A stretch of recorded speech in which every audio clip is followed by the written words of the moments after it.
আচ্ছা স্যার, প্রথমে আপনার প্রেসিডেন্সিতে পড়াকালীন সবচেয়ে স্মরণীয় মুহূর্ত যেটা আপনার সাথে এখনো রয়ে গেছে সেই বিষয়ে যদি কিছু বলেন। অনেক মুহূর্ত, তার মধ্যে বেছে নেওয়া খুব মুশকিল, কিন্তু একটা ঘটনা আমাদের সবাইকে খুব নাড়া দিয়েছিল। এটা বিএসসি থার্ড ইয়ারে আমরা ফিল্ড করতে যাচ্ছিলাম। আমরা যাচ্ছিলাম উদয়পুর, আমাদের দিল্লি হয়ে যেতে হতো। ফলে দিল্লির থেকে একটা ছোটো লাইনের ট্রেনে আমরা উদয়পুরের দিকে যাচ্ছি, চেতক এক্সপ্রেস। আমাদের সাথে দুজন মাস্টারমশাই, প্রফেসর গৌরীশঙ্কর ঘটক এবং প্রফেসর প্রদীপ দাশগুপ্ত, দুজনে ছিলেন। জয়পুর পার করার পর ভোরবেলার দিকে দেখি ট্রেনটা দাঁড়িয়ে পড়েছে। এটা খুব অখ্যাত একটা স্টেশনে, যেখানে প্ল্যাটফর্মও নেই। কী ব্যাপার? তো অনেকক্ষণ দাঁড়িয়ে আছে দেখে আমরা নামলাম কয়েকজন। দেখি গৌরীবাবু আমাদের দিকে হেঁটে আসছেন ফার্স্ট ক্লাসের দিক থেকে। বললেন যে তোমরা কিন্তু নেমো না, উঠে পড়ো। আসলে তোমাদের স্যার নেমেছিলেন, তিনি ট্রেনে উঠতে পারেননি, তিনি জয়পুরে নেমেছিলেন। আমরা বললাম, কেন জয়পুরে নেমেছিলেন? না, লুচি গরম করতে। তো প্রফেসর দাশগুপ্ত উনি বাড়ি থেকে কিছু লুচি এনেছিলেন, লুচি তরকারি, এবং সেগুলো উনি গরম করতে জয়পুরে নেমেছিলেন। এবং যথারীতি গরম করতে করতে ক্যান্টিনে ট্রেন ছেড়ে দিয়েছে। প্রফেসর দাশগুপ্ত কোনোভাবে বোঝানোর ক্ষমতা রেখেছেন, এবং তিনি এরকম বহু কাজ করেছেন আগে, যে স্টেশন মাস্টারকে বলে যে ছেলেরা অনাথ হয়ে গেছে, ছেলেরা রওনা দিয়ে দিয়েছে, ট্রেনটাকে দাঁড় করাতেই হবে। এবং জয়পুরের ঠিক পরে স্টেশন ট্রেনটি গিয়ে দাঁড়িয়ে পড়েছে। এই কথোপকথনের কিছুক্ষণ পরেই দেখি অটো থেকে টিফিন ক্যারিয়ার হাতে প্রফেসর দাশগুপ্ত নামছেন। আমরাও নিশ্চিন্ত হলাম যে লুচি গরম হয়ে গেছে, এবারে ট্রেন ছাড়বে। তো এটা একটা খুব সাংঘাতিক ঘটনা আমাদের মনে হয়েছিল। ফিল্ড করতে গিয়ে এর থেকে মানে রোমহর্ষক ঘটনা ঘটতে পারে না। আমরা এতটাই ইম্পর্টেন্ট যে আমাদের স্যারেদের লুচি গরম করার জন্য একটা ট্রেন দাঁড়িয়ে পড়তে পারে। আচ্ছা স্যার, কলেজে ক্লাসের শেষে আপনারা বন্ধুদের সাথে কি করে সময় কাটাতেন? গল্পগুজব তো হতোই। আমাদের ব্যাচটা খুব ছোট ছিল, 16 জনের ব্যাচ। আমরা সবাই খুব তাস খেলতে পছন্দ করতাম। আমি মোস্টলি তাস খেলা, ক্যারাম খেলা এবং টিটি খেলা, এর মধ্যেই সীমাবদ্ধ থাকতাম। তাই কমন রুমটাই, ক্লাসরুমের বাইরে কমন রুম। ফলে ক্লাস শেষ হয়ে যেত, তারপরে প্রায় আরও 3.5 ঘন্টা থাকতাম, এবং 8:30 15টার সময় কলেজ থেকে বেরোতাম। কমন রুম আমরাই বন্ধ করতাম, চাবি গেটে আমরাই জমা দিতাম। আবার সকালবেলা যখন আসতাম তখন 1 ঘন্টা 1.5 ঘন্টা আগে আসতাম, চাবি নিয়ে কমন রুম খুলতাম, টিটি খেলতাম, ঘরমাক্ত শরীরে আবার ক্লাস করতাম। আবার রাত্রিবেলা আমরা খেলাধুলা করে বাড়ি ফিরতাম। মোস্টলি খেলাধুলার মধ্যেই ছিলাম। এছাড়া খুব রেয়ারলি আন্তরাক্ষরী টিমে ছিলাম, আন্তরাক্ষরী হ্যান ত্যান এইসব চলতো। সেগুলো ফেস্ট ভিত্তিক, কিন্তু মোস্টলি টিটি খেলা আর ক্যারাম খেলার মধ্যেই সীমাবদ্ধ। আর স্যার, কোনো প্রফেসর যিনি আপনার ছাত্র জীবনে এবং তারপরেও গুরুত্বপূর্ণ ভূমিকা পালন করেছেন? কন্ট্রিবিউশন সবার আছে, কিন্তু একজন ভদ্রলোকের নাম না করলেই নয়। তিনি আমাদের আন্ডার গ্র্যাজুয়েটে এখানে পড়িয়েছিলেন, পোস্ট গ্র্যাজুয়েটেও কিছু ক্লাস নিয়েছিলেন, প্রফেসর অনিশ কুমার রায়। খুবই মেটিকুলাস, খুবই পাংচুয়াল এবং ভীষণ ডিসিপ্লিনড একজন মানুষ। এবং অনিশবাবু এমন একটা বিষয় পড়াতেন যেটা ওনার নিজের বিষয় ছিল না। উনি স্ট্রাকচারাল জিওলজিতে কাজ করেছিলেন, কিন্তু উনি পড়াতেন প্যালিওন্টোলজি। কিন্তু এত সুন্দর পড়াতেন, এবং আমরা সেই সময় ফাংশনাল মরফোলজি সবে চালু হয়েছে। অনেক মাস্টারমশাইকেই দেখেছি অনেক কিছু পড়াতে, কিন্তু খুব আপডেটেড নন তারা হয়তো কিছু পুরনো জিনিসই পড়াতেন। কিন্তু অনিশবাবু ওয়াজ ভেরি আপডেটেড, এবং রব স্ট্যানলি বইটা তখন সবে প্রকাশিত হয়েছে। উনি আমাদেরকে সেই বইটা দিয়েছিলেন, ওনার পার্সোনাল কপি। এবং এত সুন্দর পড়াতেন যে মনে হতো যেন ফসিল নয়, ওগুলো একটা জীবন্ত প্রাণী আমাদের চারপাশে ঘুরে বেড়াচ্ছে। ওনার একটা পার্কিনসনিজমের রোগ ছিল, ফলে উনি হাত কাঁপতেন, ওনার সব কিছু খুব কাঁপা কাঁপা ছিল, ফলে ফিউচারটা খুব সুন্দর আঁকতে পারতেন। আচ্ছা, আপনার প্রেসিডেন্সির এই দীর্ঘ সময়কালে ডিপার্টমেন্টের স্টুডেন্টদের ইউনিটি সম্বন্ধে আপনার কি মনে হয়? এর দুটো ভাগ আছে। একটা ভাগ হচ্ছে যখন ছাত্র ছিলাম, আরেকটা ভাগ যখন মাস্টার হয়ে এলাম। যখন ছাত্র ছিলাম তখন আমাদের ডিপার্টমেন্টে বৈচিত্র্য কম ছিল। 16 জনের ব্যাচ, মেরে কেটে 12 জন পাশ করেছিলাম, বাকিরা করেনি। মানে করেনি বলতে তারা ড্রপ আউট ছিল। কোনো মহিলা ছিল না, ফলে বৈচিত্র্য কম ছিল। আর আমাদের মধ্যে ন্যাচারালি মারামারির একটা সম্পর্ক, যেরকম হয় পুরুষতান্ত্রিক হয়ে গেলে যেটা হয়, যে মারামারির একটা সম্পর্ক ছিল। আমি বললেই যে আরেকজন মানবে এরকম কোনো ব্যাপার নেই, সাপোর্ট করারও কেউ নেই। ফলে এরকম একটা ব্যাপার ছিল। একদল ছিল হচ্ছে পড়াশোনা করা ছেলে, যারা শুধু পড়াশোনাই করতো। আরেক দল ছিল হচ্ছে সব কিছু করার ছেলে, পড়াশোনাও করছে আবার অন্য কিছু করছে। এদের মধ্যে একটা বিরোধিতা ছিল, কিন্তু যাই হোক ভাব ভালোবাসা ছিল। মাস্টারমশাই হয়ে আসার পরে দেখা গেল যে ডিপার্টমেন্টে বৈচিত্র্য অনেক বেড়েছে এবং সেখানে আস্তে আস্তে ছাত্রদের মধ্যে একটা রাজনৈতিক ভাব তার মধ্যে ঢুকেছে। এটা প্রকট হতে আরম্ভ করলো হস্টেলের মাধ্যমে। হস্টেলে এই ওয়ার্ডে এ থাকবে, ওই ওয়ার্ডে ও থাকবে, এরকম একটা ভাগাভাগি হলো, কিন্তু তাও চলছিল। কিন্তু একটা সময় এলো 2010-11 যখন এটা একটা চরমে পৌঁছায়। তো ডিপার্টমেন্টের মধ্যে তাদের ভাব ভালোবাসা বা মিলমিশের কোনো অভাব না থাকলেও ডিপার্টমেন্টের বাইরে ইস্যুভিত্তিক সমস্যার সৃষ্টি করছিল। তো সেইটা আমার নিজের খারাপ লাগতো, কারণ আমাদের ডিপার্টমেন্ট একটা পরিবারের মতো। তবে সেটা অনেকাংশেই এখন চলে গেছে। এখন ডিপার্টমেন্টের আবহটা অনেক বেটার। এবং আমি দেখেছি বিগত 2-3টে ব্যাচে, মাঝখানে একটা সময় আমি ডিপার্টমেন্টে ছিলাম না, কিন্তু ফিরে আসার পরে দেখেছি যে এখন বিষয়টা ওই রকম নয়, অতটা রাজনৈতিক বা নিশ্চয়ই মতবাদ থাকবে, ছাত্র জীবনের রাজনীতি একটা বড় অংশ, কিন্তু সেটা তাদের একের অপরের এগেনস্টে যে একটা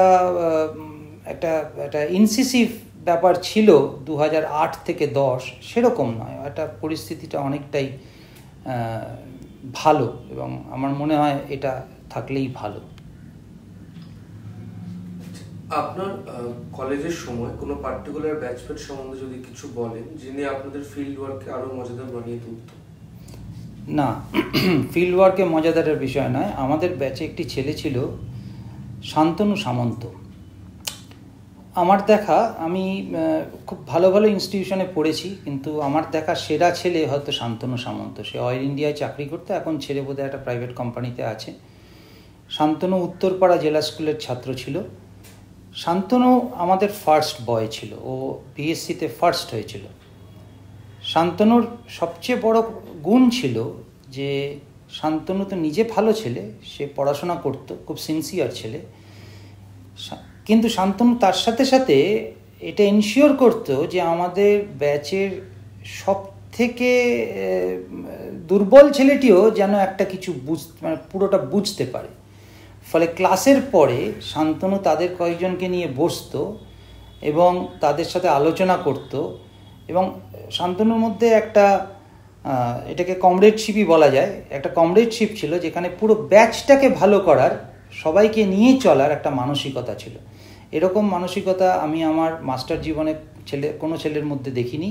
এতে নিঃসন্দেহে আমার আগের 2-3টে ব্যাচ বা তার পরের 2-3টে ব্যাচেও আমি এরকম দেখিনি। শান্তনুর মধ্যে আমি যে গুণটা দেখেছি, এবং শান্তনু তার প্রফেশনাল লাইফেও আমাদের ছাত্ররা ওর কাছে জয়েন করেছে, প্রত্যেকে আমাকে এই কথাটা বলেছে যে স্যারের মতো বস হয় না।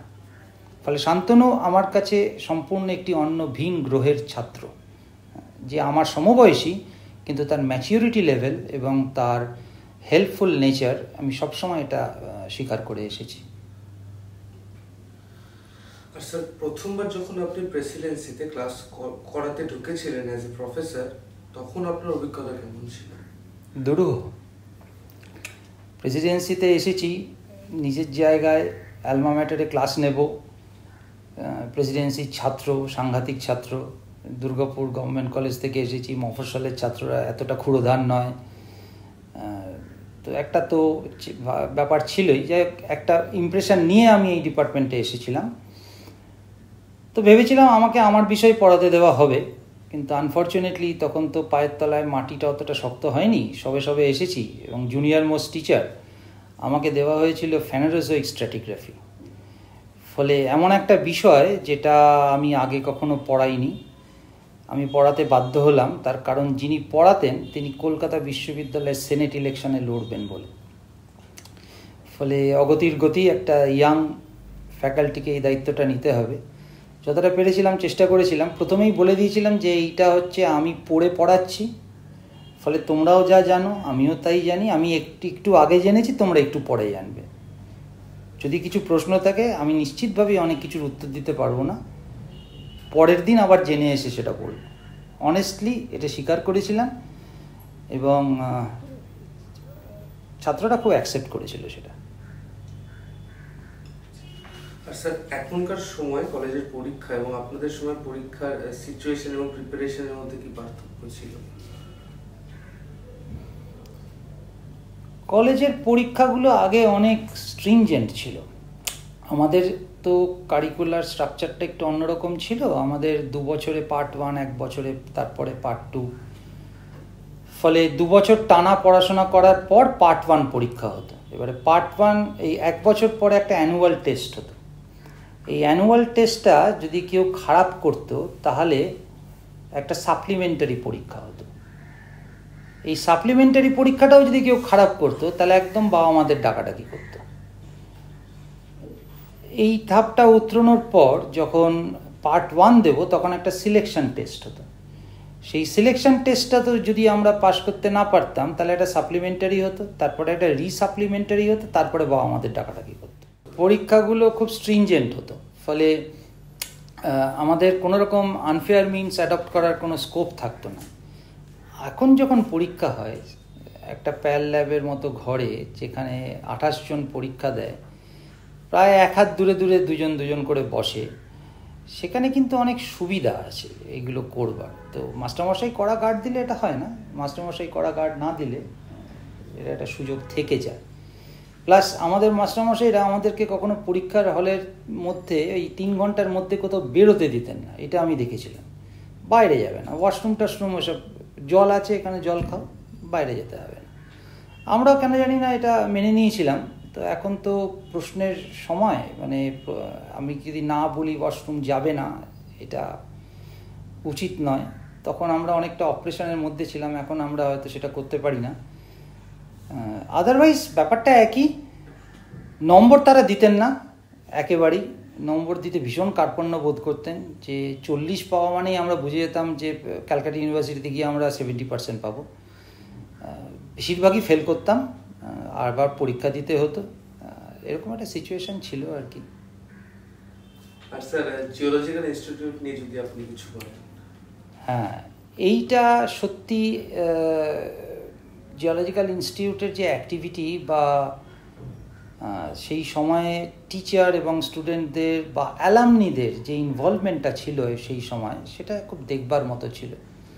সেটা অনেকাংশে এখন আমি দেখেছি শিথিল হয়ে গেছে, ছাত্রদের তরফ থেকেও, আমাদের তরফ থেকেও, অ্যালামনিদের তরফ থেকেও। আগে একটা এজিএম হলে আমি দেখতাম জিএসআই থেকে অন্তত, মানে আমি জিওলজিক্যাল ইনস্টিটিউটের সেক্রেটারি ছিলাম একটা সময়, যে সময়টায় অ্যালামনি এজিএম হয়েছিল, সেই সময় আমাদের সময় জিএসআই থেকে অন্তত 30 জন এসেছিলেন। এখন যখন এজিএম হয় হার্ডলি 4-5 জন আসেন, বেশিরভাগই তাদের মধ্যে রিটায়ার্ড। এটার একটা কারণ হচ্ছে যে তাদেরকে অফিস থেকে বেরোতে না দেওয়া, তাদের অ্যাটেন্ডেন্স, তাদের এই কাজের চাপ, ফলে তারা আসতে পারে না। ছাত্রছাত্রীদের বিষয়েও ইনস্টিটিউটের যে অ্যাক্টিভিটি, সেই অ্যাক্টিভিটিটা এই সেমিস্টার সিস্টেমের ফলে অনেকাংশেই বিঘ্নিত হয়েছে।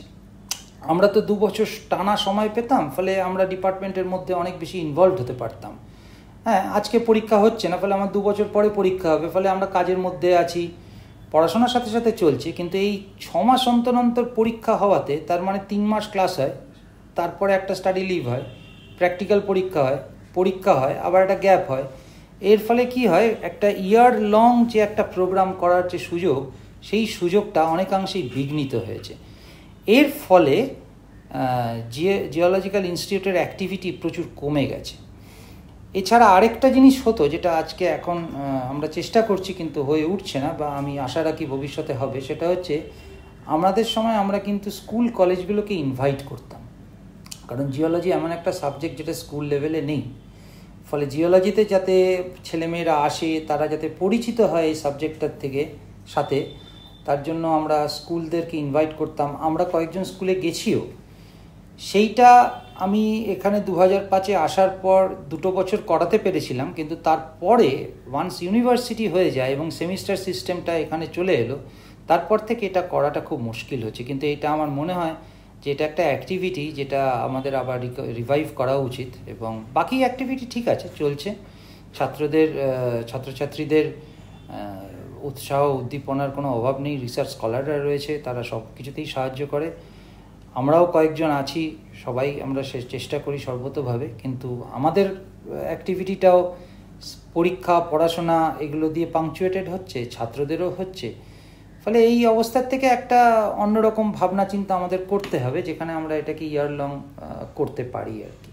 তবে এটা চালিয়ে যাওয়াটা খুব জরুরি, এবং it's only of its kind in India. সুতরাং এটা আমাদের একটা ইউএসপি, এটা আমরা মেনটেন করে যাব।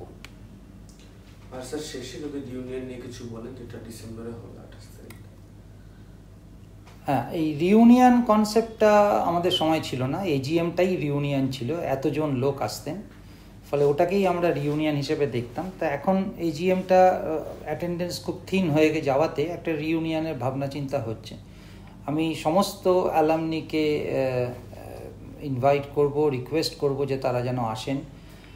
এটা খুব জরুরি যে যারা পাশ করে বেরিয়েছেন এবং তারা স্বকীয় জায়গায় তারা প্রতিষ্ঠিত হয়েছেন, তারা বর্তমান এবং ভবিষ্যৎ ছাত্রছাত্রীদেরকে পথ দেখাবেন এবং তাদের অভিজ্ঞতা শেয়ার করবেন। This is the only platform যেখানে এটা করা সম্ভব। ফলে রিউনিয়ন হওয়াটা খুব জরুরি, এবং এতে শুধুমাত্র এই বিষয়ে নয়, বর্তমান ছাত্রছাত্রীদেরও একটা বহির্বিশ্বে কি হচ্ছে, অ্যাকাডেমিক ওয়ার্ল্ডে কি হচ্ছে, ইন্ডাস্ট্রিয়াল ওয়ার্ল্ডে কি পরিবর্তন হচ্ছে, যেটা আমরা এই 4 দেওয়ালের মধ্যে থেকে সবসময় দিয়ে উঠতে পারি না, সেই সম্বন্ধেও তাদের একটা ধারণা তৈরি হবে। ফলে এটা 2 ওয়ে প্রসেস। বিশ্ববিদ্যালয়, কলেজ থেকে বিশ্ববিদ্যালয় হয়েছে, তার একটা স্ট্রাকচারাল চেঞ্জ হয়েছে, অনেক কিছু পরিবর্তন হয়েছে। ছাত্রছাত্রীরা যারা পাশ করে বেরিয়েছে, তারা তাদের পুরনো জায়গায় আসতে যেরকম আগ্রহী, এবং পুরনো জায়গায় ক্লাসরুমে তারা ক্লাস করেছে সেখানে আবার দ্বিতীয়বার বসতে আগ্রহী, সেরকম বর্তমান ছাত্ররাও তাদের সান্নিধ্য পাওয়াটা খুব জরুরি। ফলে সবাই আসুন আপনারা রিউনিয়নে এবং পার্টিসিপেট করুন, আমাদের সাথে একটা দিন থাকুন।